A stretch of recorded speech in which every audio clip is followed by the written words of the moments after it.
வணக்கம் pass.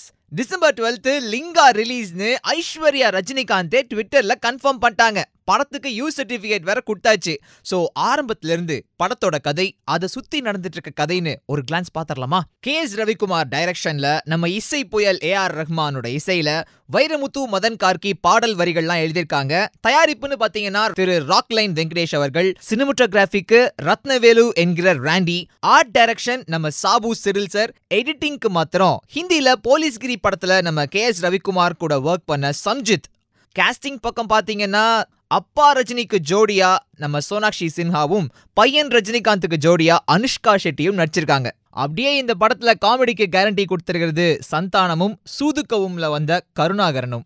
So இவ்வளோ பெரிய டெக்னீஷியன்ஸ், பெரிய பெரிய காஸ்டிங், இப்படி எல்லாமே இருந்தாலும் எண்ணி 6 மாசத்துல லிங்கா ரெட்டியா நிக்கிறார் சார்.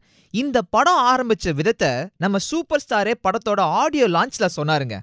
இந்த படத்தை 6 மாசத்துல எடுக்க முடியுமா?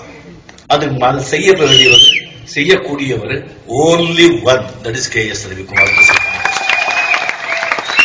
அது சங்கர் சாயை ஒத்துப்பாங்க. சீக்கிரமா ஒரு படம் பண்ணணும், பீரியட் ஃபிலிமா இருக்கணும், அதுவும் 6 மாசத்துல பண்ணணும். அப்ப நம்ம கே.எஸ். ரவிக்குமார் தான் பண்ணணும் அப்படின்னு சொல்லிட்டு நம்ம சூப்பர் ஸ்டாரே யோசிச்சு ரவிக்குமாரை கூப்பிட, ஐயோ சார், நான் நானி வில்லன் சுதீப்போட கால் ஷீட் வாங்கி வச்சிருக்கேன்னு சொல்லிட்டு அவர் சொல்லியிருக்காரு. அதுக்கப்புறம் சுதீப் கிட்ட கேட்டா, ரஜினி சார் இவ்வளோ வருஷத்துக்கு அப்புறம் படம் பண்றதே பெரிய விஷயம், நீங்க அந்த படம் முடிச்சுட்டு வாங்கன்னு சொல்லிட்டு நம்ம கே.எஸ். ரவிக்குமார் அனுப்பிச்சிட்டாராமா. அதுக்கப்புறம் ப்ரொடியூசர் வேணுமே. டோலிவுட்ல ஆபத் பாந்தவன்னா அது நம்ம ராக்லைன் வெங்கடேஷ் தான். அதனால நீங்க தான் இந்த படம் பண்ணும் அப்படின்னு சொல்லிட்டு நம்ம சூப்பர் ஸ்டார் அவர்கிட்ட பேச, அவரும் சரின்னு சொல்லிட்டாரு. அதுக்கப்புறம் இருக்கும்போது சுதீப் கிட்ட கேட்கும்போது, இத்தனை வருஷம் கழிச்சு ரஜினி சார் ஒரு படம் பண்றாங்க, அதே மிகப்பெரிய விஷயம், நான் அப்புறம் தள்ளிக்கிற முதல்ல இந்த படம் பண்ணுங்கன்னு சொன்னாங்க. அதுக்கப்புறம் யார் ப்ரொடியூசர்?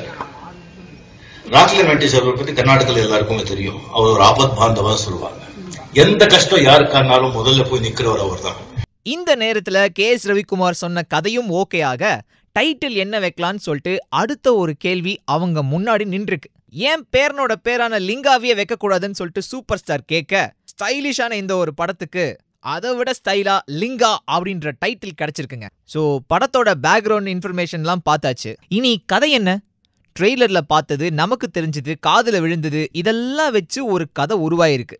ஒரு டேம், அந்த டேமை அப்பா ரஜினி மக்களுக்காக வெள்ளக்காரங்க கிட்ட போராடி கஷ்டப்பட்டு கட்டுறாரு. அது ஒரு காலம். அடுத்து வர்ற பைய ரஜினி அந்த டேமை இப்போ இருக்கிற கொள்ளக்காரங்க கிட்ட இருந்து காப்பாத்துறாரு, அதை சுத்தி இருக்கிற மக்களையும் காப்பாத்துறாரு. எல்லா கே.எஸ். ரவிக்குமார் படத்துலயும் வர்ற மாதிரி காமெடி, சென்டிமெண்ட், ஆக்ஷன் எல்லா காம்போவும் இந்த படத்துலயும் இருக்காமா. நல்ல சமையல் கலைஞர்கள் சேர்ந்து இந்த ஒரு சமையலை செஞ்சிருக்கோம், உங்களுக்கு தரோம், கண்டிப்பா உங்களுக்கும் பிடிக்கும்னு சொல்லிட்டு நம்ம சூப்பர் ஸ்டாரே சொல்லியிருக்கார். வேற என்னங்க வேணும்? கோச்சடையான் முடியறதுக்கு 2 வருஷம் ஆனப்போ தலைவர் ரசிகர்கள் மட்டும் இல்ல, தலைவரே லைட்டா ஜர்க்காவிதாங்க போனாரு. பின்ன பினான்சியலா, மென்டலா, பிசிக்கலா பல வகைகள்ல படுத்து எடுத்துருச்சுல கோச்சடையான். அதனாலதான் லிங்கா ஆடியோ லான்ச்ல அவர் பொண்ணுக்கு, நான் சேர்த்து வச்சதை வேஸ்ட் பண்ணாம இருந்தாலே போதுமா அப்படின்னு சொல்லிட்டு பப்ளிக்கா அட்வைஸ்லாம் பண்ணாரு. அது ஒரு பக்கம்னா, இன்னொரு பக்கம் நம்ம கே.எஸ். ரவிக்குமார் சந்தானத்தை பத்தி சொன்ன விஷயமும் செம்ம ஹைலைட். உன்னை இவ்ளோ நாள் மிஸ் பண்ணிட்டேடான்னு சொல்லிட்டு பயங்கரமா ஃபீல் ஆயிட்டாரு. அடுத்து இப்பெல்லாம் பெரிய நடிகரோட ஒரு படம் வருதுன்னு வச்சுக்கீங்களேன், கூடவே ஒரு பிரச்சனையும் வருது இல்லையா? லிங்காக்கு இல்லாமையா? முதல்ல கதை என்னோடது அப்படின்னு சொல்லிட்டு ஒருத்தர் கோர்ட்ல கேஸ் போட, கதை திருட்டில்லன்னு சொல்லிட்டு நம்ம கே.எஸ். ரவிக்குமார் பதில் மனு போட்டார். என்னோட நல்ல பேருக்கு களங்கம் கொண்டு வரதுக்குன்னே இந்த ஒரு வழக்கு போட்டிருக்காங்கன்னு தலைவரும் ஒரு மனு போட்டாரு. ஸோ அந்த ஒரு பிரச்சனை ஓரளவுக்கு ஓஞ்சு போயிருக்கு. அதுக்கும் முன்னாடின்னு பார்த்தீங்கன்னா, ஷிமோகால ஷூட்டிங்காக செட்டு போட்டப்போ அந்த செட்டுனால சுற்றுப்புறச் சூழலுக்கு பிரச்சனைன்னு சொல்லிட்டு ஒரு போராட்டம் கிளம்பிச்சுங்க. பட் நல்ல வேலை, ஷூட்டிங் சொன்னபடி டைமுக்கு முடிஞ்சிச்சு. அடுத்து மெட்ராஸ் பார் அசோசியேஷனோட ரெப்ரசன்டேட்டிவ் ஒருத்தர் லாயர்ஸை இழிவுபடுத்துற மாதிரி சில சீன்ஸ் லிங்கால இருக்குன்னு கேள்விப்பட்டோம், நீங்க அதை மறுபடியும் ரிவ்யூ பண்ணணும், முடிஞ்சா எங்களுக்கு ஒரு ப்ரிவியூவும் அரேஞ்ச் பண்ண முடியுமா அப்படின்னு சொல்லிட்டு சென்சார் போர்டு கிட்ட பெட்டிஷன் போட்டிருக்காங்க. பாத்தீங்களேன், தலைவர் படத்தை முன்னாடியே பார்க்கறதுக்கு என்னெல்லாம் வழி பண்றாங்க. இதெல்லாம் ஒரு பக்கம் இருக்க, தலைவரோட அரசியல் என்ட்ரி இன்னொரு ஹைலைட். ஆடியோ லான்ச்ல பேசின டைரக்டர் அமீர், சேரன், நடிகர் விஜயகுமார் எல்லாருமே அரசியல் பத்தி கொஞ்சம் கொளுத்தி போட, தலைவரும் அதுக்கு பயம்லாம் கிடையாது, ஆனா தயக்கம் இருக்கு அப்படின்னு வழக்கமான அவரோட பாணியை விட்டு உலகநாயகன் பாணியே பதில் சொல்லியிருக்கார். ஸோ லிங்கால கொஞ்சம் அரசியல் வாசமும் வசனமும் படையப்பா படத்தில் இருந்த மாதிரியே இருக்கும் அப்படின்னு சொல்லிட்டு எதிர்பார்க்குறாங்க. ஆனால் பாட்டு தாங்க அந்த படத்தில் இருந்த மாதிரி இல்லை. ஏன்னா படையப்பால எல்லா பாட்டுமே சூப்பர் டூப்பர் ஹிட்டு.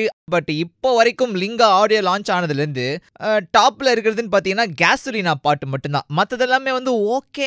அப்புறம் அந்த இண்டியனேவா பாட்டு வந்து இசை புயலுக்காக கேட்கலாம், நம்ம நண்பனே பாட்டு வந்து நம்ம எஸ்பிபிக்காக கேட்கலாம்ன்ற மாதிரி தான் இருக்கே ஒழிய சூப்பர்மா டக்கர்மா அப்படின்னு சொல்லிட்டு நம்ம ரசிகர்கள் ஃபீல் பண்ணுறதுக்கெல்லாம் இசை புயல் இந்த தரம் கொடுக்கலன்னு தான் தோணுது. டிசம்பர் 12 தலைவர் பிறந்தநாள் அப்போ அவர் படம் வெளில வர்றது இதுதான் முதல் தரம். ஸோ திருவிழாக்கு ரெடியாக இருங்க பாஸ்.